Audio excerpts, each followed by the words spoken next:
Dernièrement, on a eu une dame, ça faisait 2 jours qu'elle voyait le hérisson couché dans son jardin.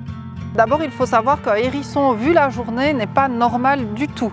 Les hérissons vivent la nuit, comme les chauves-souris. Les gens qui ne savent pas, en fait, ne font pas attention. Il y avait déjà des asticots grands dessus. Ils nous l'auraient apporté tout de suite. Nous, on aurait pris en charge avec juste les œufs.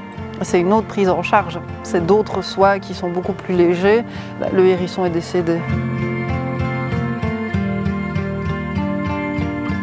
Si vous voyez un hérisson en journée, il faut de suite le ramasser, prévenir un centre Créavès ou un vétérinaire. Un Créavès, c'est un centre de revalidation pour les espèces vivant à l'état sauvage. Et nous, les bénévoles au Créavès, nous recevons les animaux sauvages trouvés par des découvreurs. Ça veut dire que monsieur et madame, tout le monde, trouve un animal qui est blessé, en difficulté ou en détresse. Il le prend, il nous l'apporte et nous sommes chargés de les soigner et de les réhabiliter dans leur milieu naturel. Au Créavès de Timistère, on reçoit énormément de hérissons. Environ la moitié des animaux confiés sont des hérissons. On se rend compte qu'il y a une perte populationnelle chez le hérisson un petit peu partout en Europe. Il y a vraiment des facteurs qui aggravent sa situation et qui sont liés par exemple au changement climatique, mais aussi au trafic routier et évidemment à la fragmentation des habitats. Donc l'arrachage des haies, etc., le comblement des points d'eau, ce sont tout autant de problèmes pour cette espèce-là qui font que ces populations vont moins bien qu'avant. Si vous trouvez un hérisson qui est blessé, en difficulté, voici une petite liste de choses à faire. Donc il faut immédiatement le mettre à l'abri des mouches.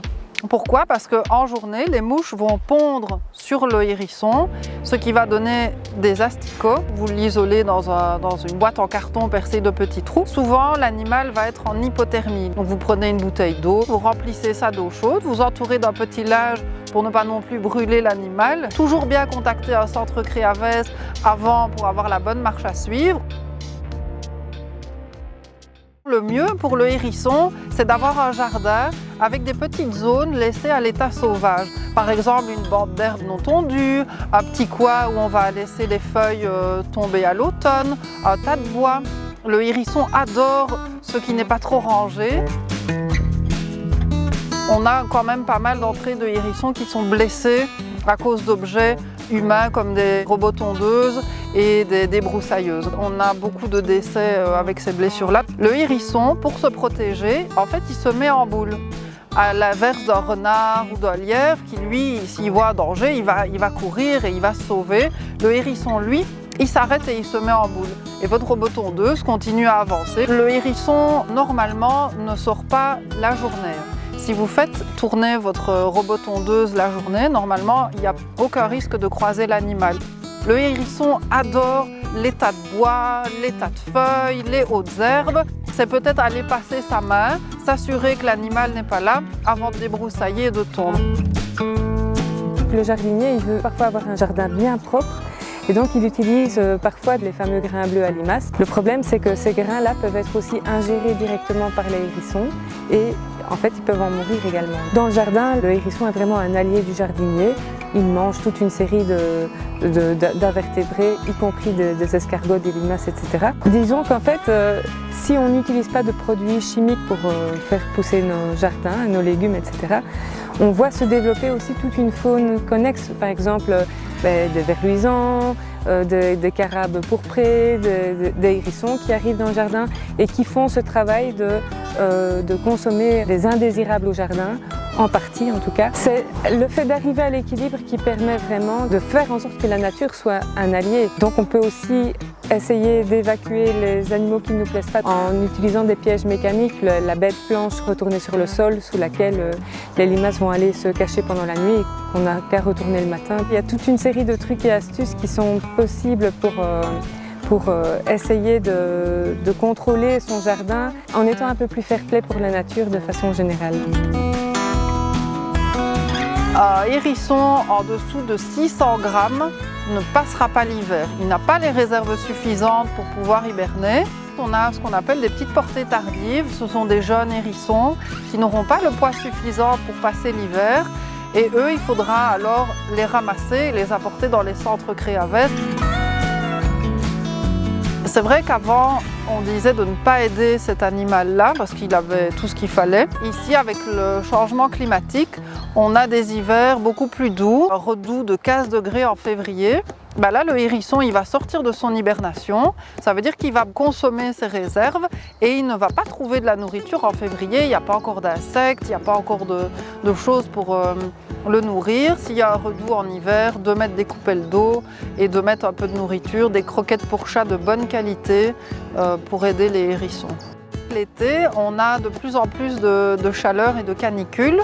Le hérisson est un animal qui boit beaucoup. Donc pensez à mettre une petite coupelle d'eau fraîche dans votre jardin, que ce soit pour les oiseaux, les abeilles, toute la nature a besoin de s'hydrater. Ça, pensez-y, et à bien nettoyer la petite coupelle d'eau tous les jours, c'est important pour éviter les maladies. C'est un bon nageur. Il peut traverser des petites mares avec des berges naturelles. Il va arriver au bord de l'eau et pouvoir sortir naturellement. Par contre, s'il tombe dans une piscine, il va boire la tasse et il va finir par se noyer. Comment l'aider alors à sortir de votre piscine? Il existe sur le marché des petites échelles à hérissons, même un oiseau ou une grenouille qui serait tombé dans votre mare. Il va prendre cette petite échelle et il va pouvoir en sortir de lui-même. Le hérisson est un animal sauvage et lui ne connaît pas le cadastre de votre jardin et il se déplace de jardin en jardin. Le mâle peut faire 3 à 4 km sur une seule nuit. Malheureusement, on nous apporte encore assez souvent des hérissons qui ont voulu passer et qui sont restés coincés dans les clôtures. Ici, dernièrement, on a eu une entrée d'un hérisson.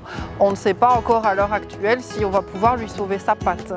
Ce qui est bien à faire, ce sont des passages à hérissons dans vos jardins. Vous faites un petit trou de 12 cm sur 12, ce qui permet à un adulte de pouvoir passer. Et alors, bien faire attention de ne pas blesser l'animal avec le grillage qui pourrait le couper. Et en animalerie, je sais qu'on vend aussi des passages à hérissons. La présence justement de clôtures ou de murs, c'est vraiment embêtant pour le hérisson parce que ça le dirige souvent vers la route. Et c'est là qu'il peut aussi être victime de collisions avec des véhicules.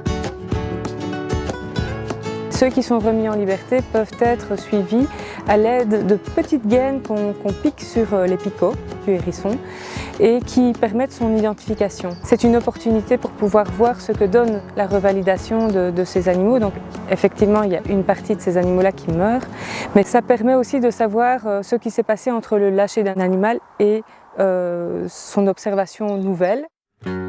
Bonjour, voilà, je suis Sabine, je suis bénévole depuis bientôt 4 ans au Créavez de Laurence et c'est toujours une passion ici. Donc en fait, on relâche régulièrement des hérissons chez nous et voici un enclos qu'on a fait depuis le début. Les hérissons doivent être mis d'abord en enclos de transition avant de pouvoir être relâchés directement dans la nature. On leur met à manger et à boire un petit peu et on ressème de la nourriture à la volée en fait, pour qu'ils réapprennent à chasser leur nourriture. Et puis vous avez le jardin alors dans lequel ils peuvent se promener par après quand on les remet en liberté, quand on ouvre la porte, et ils partent d'eux-mêmes alors.